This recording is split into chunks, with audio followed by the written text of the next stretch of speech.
नमस्कार दोस्तों, स्वागत है आपका इन्फॉर्मेशन सेंटर पर। आज मैं आपको बताऊंगी अनुकंपा के आधार पर नियुक्ति की समय सीमा।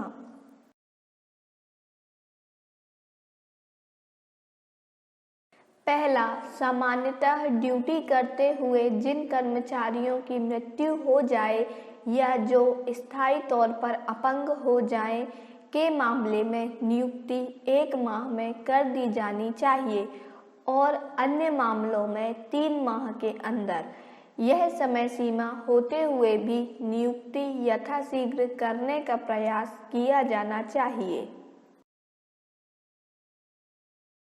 घटना के पश्चात अनुकंपा के आधार पर नियुक्ति के लिए पात्रता की अवधि 5 वर्ष तक रखी गई है, जिसे महाप्रबंधक की अनुमति से 20 वर्ष बढ़ाया जा सकता है यदि कर्मचारी की मृत्यु सेवा काल में हो जाए, उसकी विधवा नौकरी करने की स्थिति में ना हो और उसके बच्चे वयस्क ना हो तो अनुकंपा के आधार पर नियुक्ति का मामला तब तक रोका जा सकता है जब तक पहला बेटा बेटी वयस्क नहीं हो जाता।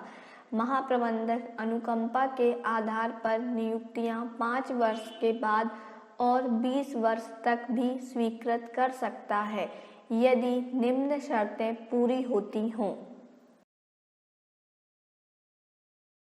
पहला, यह शक्तियां महाप्रबंधक द्वारा निजी तौर पर इस्तेमाल की जाएंगी और यह किसी और को प्रायोजित नहीं की जाएगी। दूसरा, मृत्यु की तिथि के बाद नियुक्ति के मामले 20 वर्ष से अधिक पुराने ना हों। तीसरा, स्वर्गवासी कर्मचारी की विधवा ने पुनर्विवाह ना किया हो। चौथा, अनुकंपा के आधार पर नियुक्ति का लाभ स्वर्गीय कर्मचारी के परिवार के किसी अन्य सदस्य अथवा निकट संबंधी को कभी न दिया गया हो। पांचवा, मामले की परिस्थितियों के आधार पर समय बढ़ाने का औचित्य हो। छठवां, समय सीमा बढ़ाए जाने के कारण रिकॉर्ड किए जाएं। सातवां, अनुकंपा के आधार पर नियुक्ति का आवेदन प्रशासन द्वारा पहले बेटी बेटे के वयस्क होने के 2 वर्ष के अंदर प्राप्त हो, जिसकी नियुक्ति पर विचार किया जाना चाहिए। इसके लिए अधिकतम अवधि 1 वर्ष है।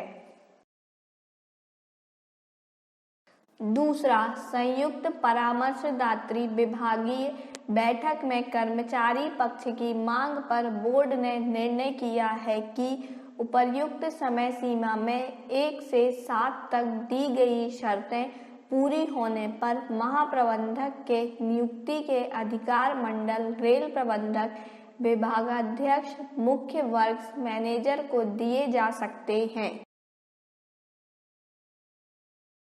तीसरा, बोर्ड ने यह भी निर्णय किया है कि 20 वर्ष पुराने मामलों में महाप्रबंधक इन 3 सूरतों में स्वयं निर्णय कर सकते हैं। पहला, पहले पुत्र या पहली पुत्री की नियुक्ति जहां मेडिकल अशक्तता के 5 साल बाद प्रार्थना की गई हो। दूसरा, पहले पुत्र या पहली पुत्री के अलावा किसी भी नियुक्ति जहां मृत्यु के 5 साल बाद प्रार्थना की गई हो। तीसरा, अभ्यर्थी के वयस्क होने के 2 साल बाद अर्जी दी गई हो। इन मामलों में सारे तथ्यों, परिवार की आर्थिक स्थिति, आश्रितों की संख्या, परिवार के सदस्यों की आमदनी आदि की समीक्षा करके ही निर्णय किया जाएगा, जिससे इसका दुरुपयोग ना हो। चौथा, 20 साल पहले तक मृत्यु के मामलों में अधिकार मंडल रेल प्रबंधक, मुख्य कारखाना प्रबंधक, विभाग के अध्यक्ष को भी दिए गए हैं। 20 साल से पुराने मामले महाप्रबंधक की व्यक्तिगत सिफारिश के साथ रेलवे बोर्ड को भेजे जाएंगे। गुमशुदा कर्मचारियों के मामलों में भी महाप्रबंधक के अधिकार मंडल रेल मैनेजर, मुख्य कारखाना मैनेजर, विभाग के अध्यक्ष को दिए गए हैं। खा लापता कर्मचारियों के मामले में भी महाप्रबंधक इन शक्तियों का प्रयोग कर सकते हैं।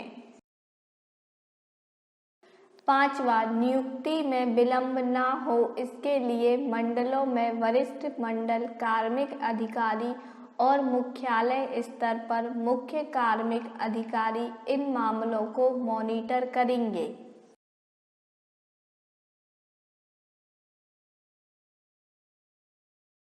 हमारे इस वीडियो को एंड तक देखने के लिए आपका बहुत बहुत धन्यवाद। आपको हमारा ये वीडियो कैसा लगा हमें कमेंट बॉक्स पर कमेंट कर जरूर बताएं और जो इस चैनल पर नए हैं वह हमारे चैनल इन्फॉर्मेशन सेंटर को सब्सक्राइब कर लें। आप हमारे वीडियो को लाइक एंड शेयर जरूर करें। धन्यवाद।